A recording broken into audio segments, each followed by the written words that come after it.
Once Stan Williams got wired up with the heart monitor at the St. Vincent Heart Center, he was off and running. A pep rally before the homecoming game put him into high gear as he geared up his team to gear up the fans. Who's talking? Only the ones are talking. And you put that jersey on. And we have 2 games remaining. So if you haven't made it out to watch your Panthers play, I strongly suggest that you do so. A quick change, and it's time to get the team in the bus to get them to Quigley Stadium. His Panthers came out strong. He kept his team focused at times. Hey, the game is out here, okay? The game is out here. Vince, get up here. Watch this game, not the stand. You play football. In the mud, the gridiron battle waged on, the rain never letting up. Neither did Coach Williams. You can see the ball snap. I don't even know what the ball is. Just look at the ball. Tell me you don't know what a ball is.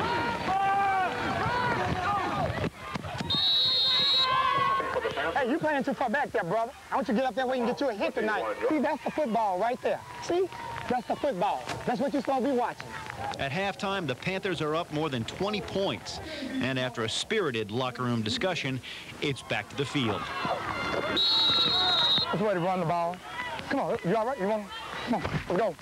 At game's end, Coach Williams and his Panthers pounced on the competition more than 40-0. Along with a high score came a high heart rate.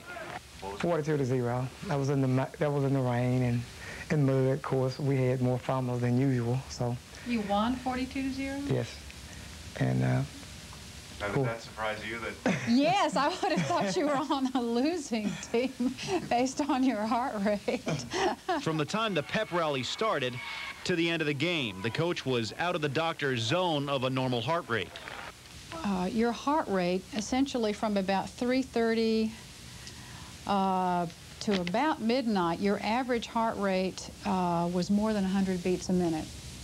And we're told that textbook normal is between 60 and 100 beats per minute. Without watching the game and by reading the results of his heart monitor, Dr. Kennedy could read Coach Williams pretty well. Presumably you feel strongly about how your team does and how your players do. And it shows up. It shows up with your heart rate being consistently above 100 beats a minute. Are you ready to come out? No, what you doing standing up? In parts of Conway County, the only way to spot pot plants in heavily wooded areas is from above.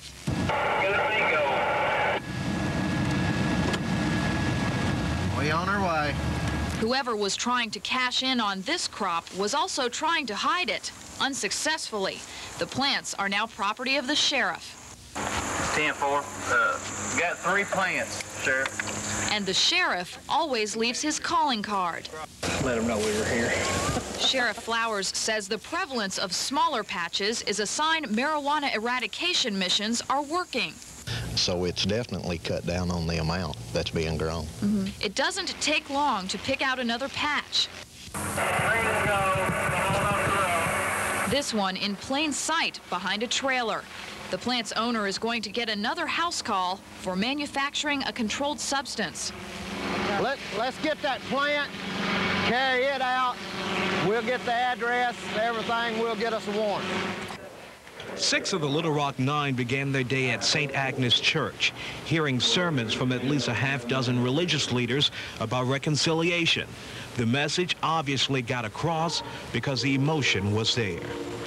The 9 then made their way to the Excelsior Hotel, where they talked about the tough times at Central High and their apprehension about this reunion.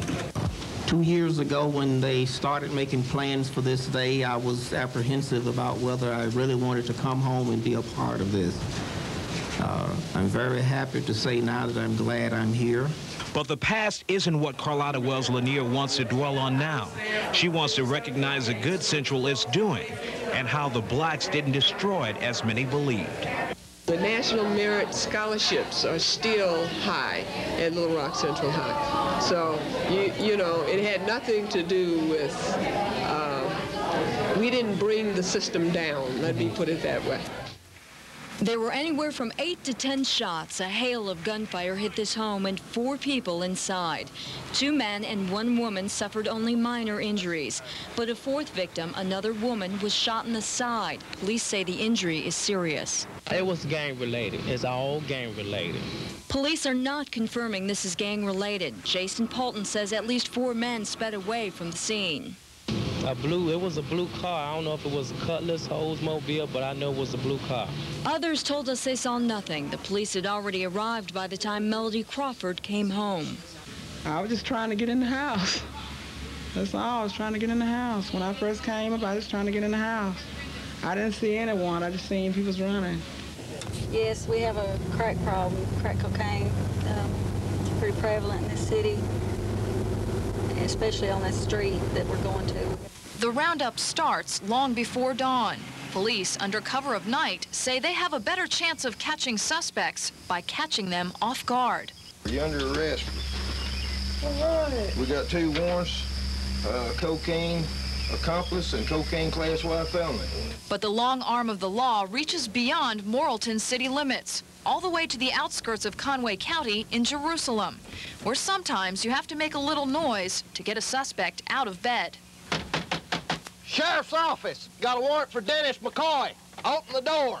Deputies also have a warrant for McCoy's brother, but have to settle for Dennis alone.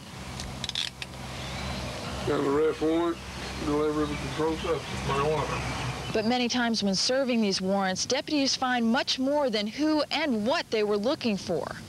Like at Cassandra Baskin's, where police go to serve a warrant, and once in the door, a discovery.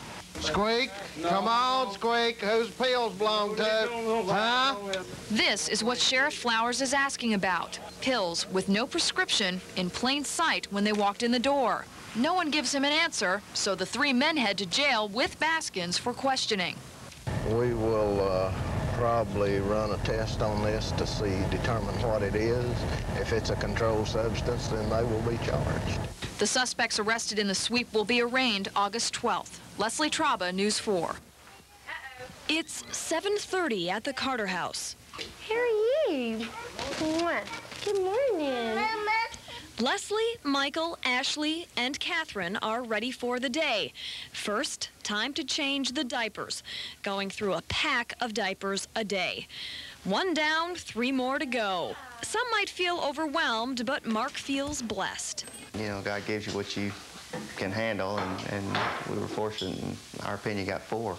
Playtime after breakfast quickly turns into tears. Y'all be nice. Will y'all love each other? Laura is constantly trying to keep up. Ashley, no ma'am. That's mommy's. That's mommy's, okay? A brief pause in the constant motion lets Laura give us some advice. She says it boils down to 2 things. Organization and definitely keeping them on a schedule. Today's schedule calls for a car ride where getting coats on becomes an ordeal. Catherine, look at me. Look at me. No, no ma'am. No ma'am. No. Like Mark, Laura feels blessed by this mammoth responsibility. Another thing I felt kind of special, like God chose me. Like I didn't know why, but I still don't know why, but I'm just thankful he did. This is a News 4 Special Report. Good afternoon, everybody. I'm Doug Kreil in the News 4 Newsroom. I want to bring you up to date on a major fire this afternoon in North Little Rock. The fire at the Willow House apartment complex, predominantly a retirement home, just off Pershing in North Little Rock. It's just on the north side of the river, just south of Interstate 40. We have some live video from Sky 4 to show you this afternoon to give you some idea of the situation over there. Again, this is video from Sky 4. Most of the smoke, most of the flames are out. If you look carefully, you can see the extension of a fire truck up against the side of the building there. This fire apparently began in a unit on the 5th or 6th floor. We're told some people have been evacuated from the building. Well, Steve, you can see the site, the loading dock where the explosion occurred right here over my shoulder. It's that charred area with the tanks around it. Firefighters say the explosion never posed a threat, but the people who work around WELSCO say they weren't waiting around for the order to get out. North Little Rock firefighters were on the scene within minutes of the explosion, putting out flames from a chain reaction explosion of gas tanks. Ruth Hamilton and Angela Waldrop were working right next door when the tanks blew. There was about 4 of major booms, to the point that it rattled all the glass in the building. At first we thought it was thunder, and we sat there and continued working, and then a little bit later another one went, and we all jumped up and went running to the back. The culprit is believed to be a tank on the loading dock whose safety valve didn't work. The valve typically prevents pressure from building up, but the tank ruptured and took several other tanks with it. Luckily, no one was on the loading dock at the time. Now, fire marshals say they've called in a team of industrial specialists to make sure a proper cleanup and inspection of the site are performed. Steve? All right, Leslie, thanks very much. The drop from the top of Cedar Falls is more than 100 feet. At the base of the falls, tourists found the body of a man.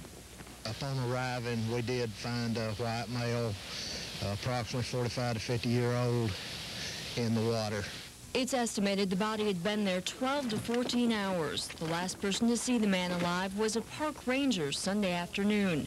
The ranger says the man couldn't speak English and wanted to know how to get to the visitor center. And it was one of those things, he had gone and it looked like he'd wandered off, and so he had a park map in his pocket, and I showed him how to get to where he needed to be. Police believe somehow the man strayed off the trails and then tried to climb down the jagged slope of the falls.